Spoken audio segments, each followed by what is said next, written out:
N S ಟಿವಿಯಲ್ಲಿ ಜಾಹೀರಾತು ನೀಡಲು ಈ ನಂಬರಿಗೆ ಸಂಪರ್ಕಿಸಿ. ಇದೇ ಜನವರಿ 1ನೇ ತಾರೀಕು ತೀರದಾಚೆ ಅನ್ನೋ ಒಂದು ಶಾರ್ಟ್ ಮೂವಿ ನಮ್ಮ ಮುಂದೆ ಬರ್ತಾ ಇದೆ. ಒಂದು ಎಮೋಷನ್ಸನ್ನು ಬಂಡಲಾಗಿಟ್ಕೊಂಡು ಒಂದು ಕಡೆ ತಂದೆ ಮಗಳ ಪ್ರೀತಿ, ಇನ್ನೊಂದು ಕಡೆ ಇನ್ನೊಂದು ರೀತಿ ಒಂದು ಹುಡುಗ ಹುಡುಗಿ ಮಧ್ಯೆ ಇರೋ ಪ್ರೀತಿಯನ್ನು ಈ ಒಂದು ಸಿನಿಮಾ ಹೊತ್ತು ತರ್ತಾ ಇದೆ. ಇವತ್ತು ಆ ಸಿನಿಮಾದಲ್ಲಿ ಪ್ರಮುಖ ಪಾತ್ರ ಅಂದರೆ ತಂದೆಯ ಪಾತ್ರವನ್ನು ನಿರ್ವಹಿಸಿರುವಂತಹ ಮಹಾದೇವ್ ಲಾಲಿಪಾಳ್ಯ ಸರ್ ನಮ್ಮ ಜೊತೆ ಇದ್ದಾರೆ. ಬನ್ನಿ ಅವರನ್ನು ಮಾತನಾಡಿಸ್ತಾ ಹೋಗೋಣ. ಸರ್ ನಮಸ್ಕಾರ. ನಮಸ್ಕಾರ ಮೇಡಮ್. ಸರ್, ನೀವು ಹೇಳೋದಾದರೆ ಈ ಒಂದು ತೀರದಾಚೆ ಅನ್ನೋ ಒಂದು ಕಿರುಚಿತ್ರದಲ್ಲಿ ನೀವು ಮುಖ್ಯವಾದ ಪಾತ್ರ ನಿರ್ವಹಿಸಿದ್ದೀರಾ. ನಾವು ಟೀಸರ್ ನೋಡಿದಾಗ ಗೊತ್ತಾಗುತ್ತೆ ಅದರಲ್ಲಿ ತಂದೆ ಮಗಳು ಪಾತ್ರ ತುಂಬ ಮುಖ್ಯ ಅಂತ ಹೇಳಿ. ಹೇಗೆ ನಿಮಗೆ ಈ ಒಂದು ತೀರದಾಚೆ ಸಿನಿಮಾಗೆ ಸೆಲೆಕ್ಟ್ ಆಗಿದ್ದು ಹೇಗೆ ಹೇಳಿ? ನಾನು ಹೇಗೆ ಸೆಲೆಕ್ಟ್ ಆಗಿದ್ದೀನಿ ಕೂಡ ನನಗೆ ಈಗ ನಾನು ಹಲವಾರು ಚಿತ್ರಗಳನ್ನು ನಡೆಸ್ತಾ ಇದ್ದೀನಿ. ಯಾರು ರೆಫರ್ ಮಾಡಿದ್ರು ಅಂತ ಗೊತ್ತಿಲ್ಲ. ಒಂದಿನ ಫೋನ್ ಬಂತು, ಸರ್ ಯಾರು ಅಂತ ಹೇಳಿದೆ. ಸರ್ ನೀವು ಲಾಲಿಪಾಳ್ಯ ಮಹಾದೇವ ಅಂತ. ಹೌದು ಅಂತ ಅಂದೆ. ನಾನು ಮೋಹನ್ ಅಂತ ಸರ್, ನಾನೊಂದು ಕಿರುಚಿತ್ರ ಮಾಡ್ತಾಯಿದ್ದೀನಿ, ನೀವು ಆ್ಯಕ್ಟ್ ಮಾಡಿಕೊಡ್ತೀರಾ ಅಂದರು. ಹೌದಾ, ನಿಮಗೆ ಯಾರು ನಂಬರ್ ಕೊಟ್ಟದ್ದು ಅಂತ. ಇಲ್ಲ ಸರ್ ಯಾರೋ ಕೊಟ್ಟರು, ಮಿಸ್ ಆಗಿದೆ ಸರ್ ಅಂತ ಹೇಳಿದ್ರು. ಒಂದು ಕೆಲಸ ಮಾಡಿ, ಅದು ನಾನು ಮಾಡ್ತೀನಿ, ಆದರೆ ಅದೇನು ಕತೆ ಕಳಿಸಿ ಅಂತ ಕೇಳಿದೆ. ಆಗ ಅವ್ರು ಕತೆನ ಕಳಿಸಿದ್ರು. ಕತೆ ಓದ್ತಾ ಇರುವಾಗ ನನಗೆ ಆಗಲೇ ಈ ಪಾತ್ರ ಮಾಡ್ಬೋದು, ಇದು ಚೆನ್ನಾಗಿದೆ, ಸ್ಟೋರಿನೂ ಚೆನ್ನಾಗಿದೆ, ಅವ್ರು ಬರೆದಿರೋದೆಲ್ಲ ತಿಳಿದು ಆಮೇಲೆ ಹೇಳಿದೆ ನಾನು ಮಾಡ್ತೀನಪ್ಪ ಅಂತಂದ್ರು. ಫೋನ್ ಮಾಡಿ ಹೇಳಿದೆ, ಡೇಟ್ ಕೊಡಿ ಅಂತ ಅಂದರು. ಡೇಟ್ ಕೊಟ್ಬಿಟ್ಟೆ, ನಾನೇ ಡೇಟ್ ಕೊಟ್ಟೆ. ಆಗ ನಾನೇನಿರಲಿಲ್ಲ, ಈ ಡೇಟ್ ಫಿಕ್ಸ್ ಮಾಡ್ಕೊಳ್ಳಿ ಅಂತ. ಅವರು ಎಲ್ಲನೂ 3 ಜನ ಅದರಲ್ಲಿ ಪ್ರಮುಖವಾಗಿ ಪಾತ್ರ ಇರೋದು, ತಂದೆ ಮಗಳು ಮತ್ತು ಮಗಳನ್ನ ಒಬ್ಬ ಗೆಳೆಯ. ಅವ್ರಿಗೆಲ್ಲ ಡೇಟ್ ಕೊಟ್ಟಿದ್ದಾರೆ. ನನಗೆ ಬೇರೆ ಫಿಲಮ್ ನಾನು ನೋಡಿರಲಿಲ್ಲ, ಕಂಟಿನ್ಯೂಟಿ ಇತ್ತು. ಡೇಟ್ ಕೊಟ್ಬಿಟ್ರು, ಬರಲೇಬೇಕು ಅಂತ. ಆಗ ರಿಕ್ವೆಸ್ಟ್ ಮಾಡ್ಕೊಂಡೆ, ಹಿಂಗಾಗಿದೆ ಅವ್ರಿಗೆ ಹೇಳಿ. ನನ್ನಿಂದ ಒಂದು ತಿಂಗಳು ಮುಂದೆ ಹೋಯಿತು. ಆಮೇಲೆ ನೀನು ಏನೇ ಮಾಡಿದ್ರು ಕೂಡ ನಾನು ಯಾರಿಗೂ ಡೇಟ್ ಕೊಡಲ್ಲಪ್ಪ, ನೀನು ಹೇಳ್ದಂಗೆ ಮಾಡ್ತೀನಿ ಅಂತ ಹೇಳಿ ಕತೆ ಅಷ್ಟು ಚೆನ್ನಾಗಿರೋದ್ರಿಂದ ಒಪ್ಕೊಂಡು ಅಲ್ಲೋಗಿ ಪಾತ್ರ ಮಾಡಿದೆ. ಸರ್, ನಾವು ಕೇಳ್ಪಟ್ಟಿದ್ದೇನು ಅಂದರೆ ನೀವು ಕಿರುಚಿತ್ರ ಮಾತ್ರ ಅಲ್ಲ, ಸಿನಿಮಾಗಳಲ್ಲಿ ಕೂಡ ನಟನೆ ಮಾಡಿದ್ದೀರಾ, ಹಲವಾರು ಸಿನಿಮಾಗಳಲ್ಲಿ ನಟನೆ ಮಾಡಿದ್ದೀರಾ. ಹೇಗಿತ್ತು ಸರ್ ಅನುಭವ ಒಂದು ಕಿರುಚಿತ್ರದಲ್ಲಿ ನೀವು ಅಭಿನಯಿಸಿದ್ದು? ಸಿನಿಮಾಗಳಲ್ಲಿ ಕೂಡ ಮಾಡಿರೋದ್ರಿಂದ ಏನು ಹೇಳ್ತೀರಾ ಆ ಒಂದು ಎಕ್ಸ್ಪೀರಿಯನ್ಸ್ ಬಗ್ಗೆ? ಸರ್, ಅದ್ರ ಬಗ್ಗೆ ಹೇಳಬೇಕು ಅಂದರೆ, ಸಿನಿಮಾದಲ್ಲಾದರೆ ಡೈರೆಕ್ಟರ್ ಇರ್ತಾರೆ. ಡೈರೆಕ್ಟ್ರಿಗೆ ಸುಮಾರು ಜನ ಅಸೋಸಿಯೇಟು, ಅಸಿಸ್ಟೆಂಟು ಎಲ್ಲ ಇರ್ತಾರೆ. ಆದರೆ ಪಾಪ ಡೈರೆಕ್ಟ್ರ್ ಒಬ್ಬರೇ, ಅವ್ರು ಏನು ಗೊತ್ತಿಲ್ಲ ಅನ್ನೋಂಗಿಲ್ಲ. ಮೇಕಪ್ ಮೆನ್ನು ಒಬ್ಬರು ಮಾತ್ರ ಇದ್ದರು. ಅದನ್ನ ಇಲ್ಲ ಅಂದರೆ ಅವ್ರು ಬರನೇ ಇಲ್ಲ. ನಾನೇ ಮಾಡ್ತೀನಿ, ಅದನ್ನೂ ಮಾಡ್ತಾರೆ. ಆಮೇಲೆ ಏನು ಬೇಕು ಕ್ಯಾಮ್ರಾಮೆನ್ಗೂ ಸರ್ ಏನಿಲ್ಲ ಅಂದರೆ ಅವ್ರದ್ದೊಬ್ಬರು ಫ್ರೆಂಡು ಅಲ್ಲಿ ಓಡಾಡ್ತಿದ್ರು. ಅವ್ರನ್ನೇ ಲೊಕೇಶನಲ್ಲಿ ನಿಂತ್ಕೊಂಡು ಅವ್ರ ಅಣ್ಣ, ಅವ್ರ ತಾಯಿ ಎಲ್ಲ ಬಂದಿದ್ರು. ಹೆಚ್ಚು ಡೈರೆಕ್ಟ್ರ್ ನೋಡ್ತಾ ಇದ್ದೆ. ನಾನು ಇದ್ದದ್ದು 3 ದಿನ ಕಾಲ್ ಸೆಟ್ ಕೊಟ್ಟಿದ್ದು, 3 ದಿನ ಮುಗಿಸ್ತೀನಿ ಅಂತ. ಅವರು ಮಾಡೋ ಕೆಲಸ ನೋಡಿ 5 ದಿನ ಮಾಡಿದೆ ಮುಗಿಸಿ ಅಂತ. ಒಳ್ಳೆ ಡೈರೆಕ್ಟ್ರು ಮಾತ್ರ. ನನಗೆ ಕೇಳೋಕೆ ಬರ್ತಿದ್ದೆ ನಾನು, ಹೇಗಿತ್ತು ಡೈರೆಕ್ಟರ್ ಜೊತೆ ಕೆಲಸ ಮಾಡಿದ್ದು? ನನಗೆ ಯಾಕೆಂದರೆ ಬೇರೆ ಡೈರೆಕ್ಟ್ರ್ ಅನುಭವ ಇರ್ತದೆ, ಅವರೆಲ್ಲ ಹಂಚ್ಕೊಂಡಿರ್ತಾರೆ. ಇಲ್ಲಿ ಎಲ್ಲ ಒಬ್ಬರೇ ಮಾಡಬೇಕಲ್ಲ. ಆಮೇಲೆ ನಾವು ಹೆಂಗೆ ಅಂದರೆ ಒಂಥರ ಕುಟುಂಬ ಥರ ಮನೇಲಿ ಊಟ ಮಾಡೋದು ಎಲ್ಲ ಒಂದೇ ತ ಮಲಗೋದು, ಎಲ್ಲರಿಗೂ ಏನೂ ತೊಂದರೆ ಇಲ್ಲ. ಬೇರೆ ತವಾದರೆ ನಮ್ಮ ಪಾತ್ರ ಮುಗಿಸ್ತೀವಿ, ಹೋಯ್ತೀವಿ, ಎಲ್ಲೋ ಇರ್ತೀವಿ ಅಲ್ಲ ಸರ್. ಆಮೇಲೆ ಅವರು ಏನು ಬೇಕು ಅದು ಬರೋ ತನಕ ತೆಗಿತಿದ್ರು ಮಾತ್ರ. ಇಲ್ಲ ಸರ್, ಇಲ್ಲ ಇನ್ನು ಸ್ವಲ್ಪ ಹಿಂಗೆ ಮಾಡಿ ಅಂತ ಹೇಳಿದ್ರು. ಅಳಬೇಕಾ, ಅಳಗಂಟ ಬಿಡ್ತೀನಿಲ್ಲ. ಇಲ್ಲ ಸರ್.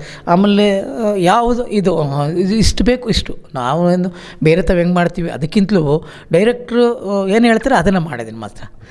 ಆವಾಗ ಖುಷಿಯಾಗಿ ಒಂಥರ ಅವರು ಅದೇ ಅವ್ರಿಗೂ ಫೀಲ್ ಆಗೋಗೋದು. ಯಾಕೆಂದರೆ ರೀಸೆಂಟಾಗಿ ಅವ್ರ ತಂದೆ ತೀರೋಗಿದ್ರಂತೆ, ಒಂಥರ ಎಮೋಷನ್ ಆಗ್ತಿದ್ರು.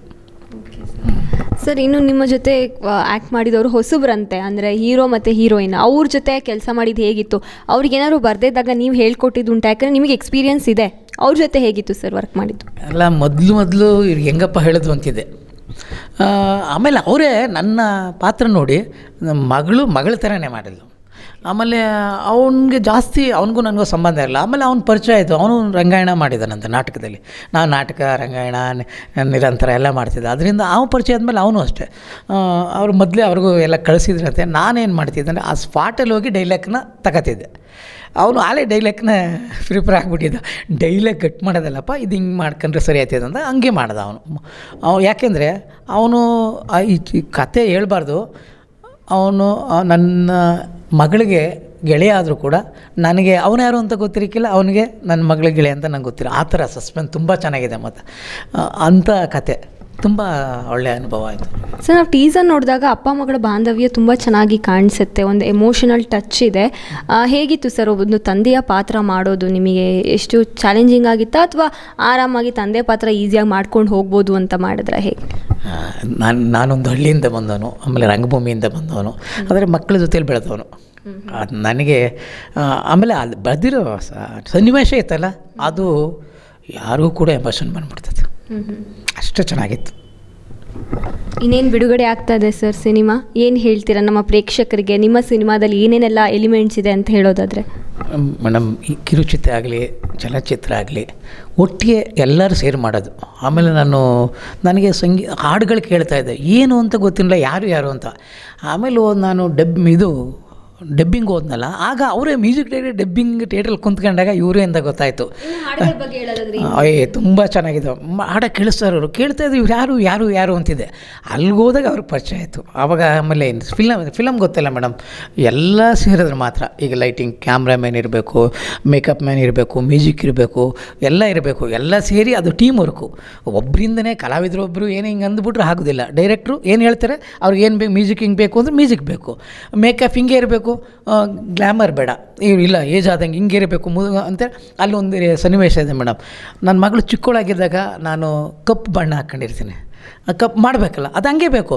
ಆಮೇಲೆ ಏನು ಮಾಡಿದ್ರು, ಏಜೆಡೆಲ್ಲ ತೆಗೆದ್ರು, ಆಮೇಲೆ ತಿರ್ಗಿ ಸ್ಟಾರ್ಟ್ ಮಾಡಿಸಿದ್ರು, ಕಪ್ ಮಾಡಿಸಿದ್ರು, ಇದು ಹಿಂಗಿರ್ಬೇಕು ಅಂತ. ಆ ಚಿಕ್ಕ ಮಗು ತಗೊಬಂದು ಮಗಳ ಜೊತೆಲಿ ಪಾತ್ರ ಮಾಡಿಸೋದು ಎಲ್ಲ ಡೈರೆಕ್ಟ್ ಏನು ಹೇಳ್ತಾರೆ ಹಂಗೆ ಎಲ್ಲ ನನಗೆ ಅಲ್ಲಿ ಟೀಮ್ ವರ್ಕಲ್ಲಿ ಎಲ್ಲ ಪರಿಚಯ ಆದರು. ಕ್ಯಾಮ್ರಾಮ್ಯಾನು ಕೂಡ ತುಂಬ ವರ್ಕ್ ಮಾಡ್ತಾಯಿದ್ರು. ಕ್ಯಾಮ್ರಾಮನ್ ಜೊತೆಗೆ ಅವ್ರ ಜೊತೇಲಿ ಬಂದಿದ್ರು ಫ್ರೆಂಡ್ಗಳು, ಅವರಂತೂ ನನ್ನ ನೋಡಿ ತುಂಬ ಇಬ್ಬರಿದ್ದರು, ಅವರೇ ಫುಲ್ ಓಡಾಡೋರು. ಟೀಮ್ ವರ್ಕು ಅದು ಡೈರೆಕ್ಟ್ರ್ ಹೇಳ್ಬಿಟ್ಟು, ಡೈರೆಕ್ಟ್ರ್ ಎಲ್ಲರೂ ಹೋಯ್ತು ಅಂದರೆ ಅವ್ರಿಗೆ ಕೇಳ್ತಿದ್ದೆ. ಟೀಮ್ ವರ್ಕು ತುಂಬ ನಮ್ಮದೇ ಇದು ನನಗೆ ಚೆನ್ನಾಗಿ ಮಾಡಿದೆ ಮಾತ್ರ. ಆಮೇಲೆ ಎಲ್ಲರಿಗಿಂತಲೂ ನಾನು ಮ್ಯೂಸಿಕ್ ಡಬ್ಬಿಂಗ್ ಹೋದಾಗ ಮ್ಯೂಸಿಕ್ ಡೈರೆಕ್ಟ್ರ್ ಪರಿಚಯ ಆಯಿತು. ಅಲ್ಲಿದ್ದಾಗ ನನ್ನ ಪರಿಚಯನೇ ಇಲ್ಲ. ಅವರು ಅಲ್ಲಿ ಮನೆಗೆ ಹೋಗೋಕ್ಕೆ ನನ್ನ ಕಾಯ್ತಾ ಇದ್ದಾರೆ, ಅವರೆಲ್ಲ ಹೋಗಿದ್ದಾರೆ, ಕಾರ್ ತಗೊಂಡು ಕಾಯ್ತಾ ಇದ್ದಾರೆ. ಆಮೇಲೆ ಸಾರಿ ಸರ್ ಅಂತ ಹೇಳಿ ಆಮೇಲೆ ಮನೆಗೆ ಕರ್ಕೊಂಡೋಗಿ ಡಿಮ್ ಮಾಡಿ, ಅವರು ಒಳ್ಳೆ ಮ್ಯೂಸಿಕ್ಕು ಮತ್ತು ಡಬ್ಬಿಂಗ್ನೂ ಅಷ್ಟೇ. ಅವರು ಯಾವ ರೀತಿ ಮಾಡಬೇಕು ಆ ಥರ ಮಾಡಿದ್ರು. ತುಂಬ ಖುಷಿಯಾಯಿತು. ಈ ಟೀಮಲ್ಲಿ ಮಾಡೋಕ್ಕೆ ನಾನು ತುಂಬ ಖುಷಿಯಾಯಿತು. ಮತ್ತು ಮುಂದೆ ಒಳ್ಳೆ ಚಿತ್ರನ ಒಂದು ದೊಡ್ಡ ಪರದೆ ಮೇಲೆ, ಬಿಳಿ ಪರದೆ ಮೇಲೆ ಮಾಡಬೇಕು ಅಂತ ಅವ್ರ ಕನಸಿದೆ.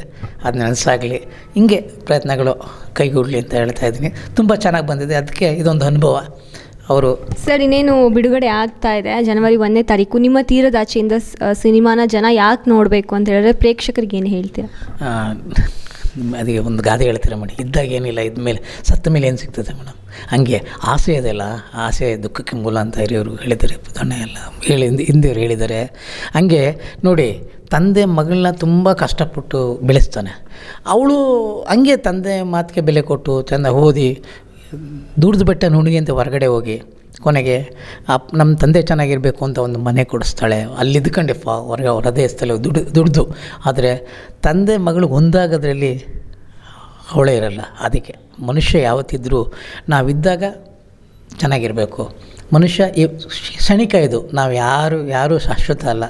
ಇದ್ದಾಗ ಚೆನ್ನಾಗಿರಬೇಕು ಅನ್ನೋ ಒಂದು ಸಂದೇಶ ಅದಕ್ಕೆ ಜನ ನೋಡಬೇಕು. ಹೌದು. Okay sir, thank you. All the best ನಿಮ್ಮ ಸಿನಿಮಾ. Thank you madam.